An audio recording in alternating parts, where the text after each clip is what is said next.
రాజన్న గారికి, అలానే మా డైరెక్టర్లు శంకరన్న గారికి, సుబ్బన్న గారికి, అలా మా సెక్రటరీ సంజీవ్ సార్ గారికి, వెటర్నరీ డాక్టర్ వెంకట సాయి గారికి, ఇక్కడ విచ్చేసినందుకు పేరు పేరున నమస్కారాలు.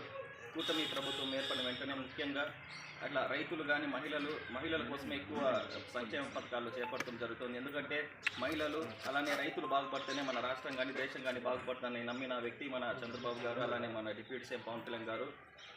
కూటమి ప్రభుత్వం ఏర్పడిన వెంటనే అలా చూస్తే మహిళలకు ఒక పక్క తల్లికి వందనం కానీ, ఉచిత బస్సు కానీ, ఉచిత గ్యాస్ సిలిండర్లు కానీ, ఇవన్నీ సంక్షేమ పథకాలు చేయడం జరిగింది. అలానే రైతుల కోసం అన్నగారు చెప్పినట్టు షెడ్లు కానీ, గోకులం షెడ్లు కానీ, ఇలాంటి మార్కెట్ ద్వారా ఉచిత వెటర్నరీ హెల్త్ క్యాంపు కూడా మన పశువులకి ముఖ్యంగా. ఎందుకంటే మన రైతులందరూ వ్యవసాయం కంటే ఎక్కువ ఆవులతోనే ఎక్కువ డిపెండ్ అయి ఉన్నారు. కాబట్టి ఇలా చేస్తే ఖచ్చితంగా రైతులకి ఉపయోగపడుతున్న ఉద్దేశంతో మన అమరన్న గారి ఆదేశాల ప్రకారం మా మార్కెట్ కమిటీ ద్వారా ఇలాంటి హెల్త్ క్యాంపులు ప్రతి మండలంలోనూ పంచాయతీల్లో నిర్వహించడం జరుగుతుంది.